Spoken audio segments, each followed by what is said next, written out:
Hello everyone, my name is Kimberly Ann Priest. Here again with Wednesday Night Poetry, going to read to you a poem about a chance situation when I was just a child.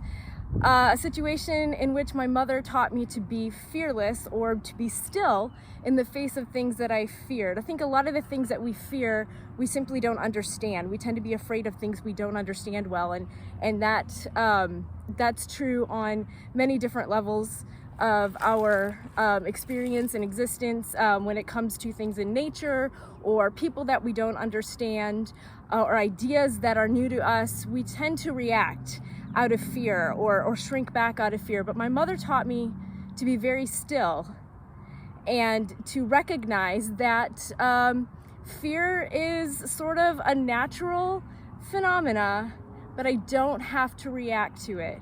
I can actually be still, take a minute, and just be calm and wait for that moment to pass, and then make decisions, make very conscious decisions. That lesson has served me really well in life in various circumstances. Other times I've reacted very much out of fear. So anyway, enjoy this poem.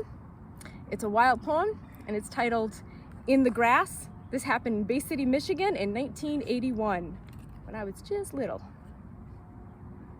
In the grass.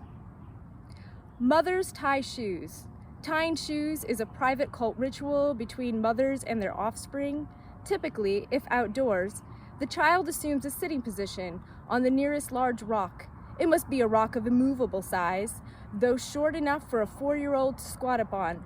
Her feet firmly planted on the ground where the mother lifts them slightly, one at a time, out of the grass, and commences tying dirty white laces. She is distracted in her task.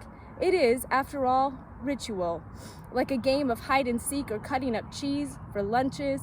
She's not a goddess, she's mom.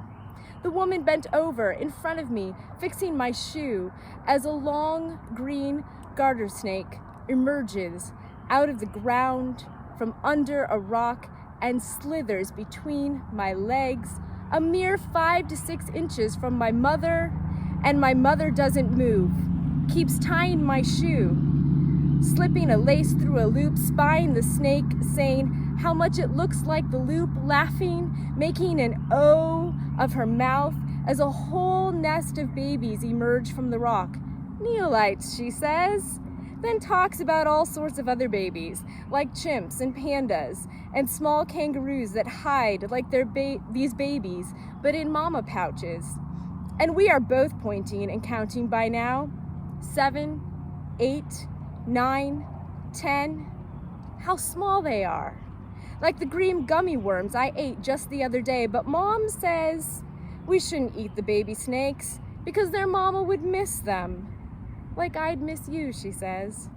And besides, we don't want them to think we would hurt them because we are so big and they are so small. And see how they hide in the grass? Yes, Mama, I say. They do this, she says, because they are very afraid.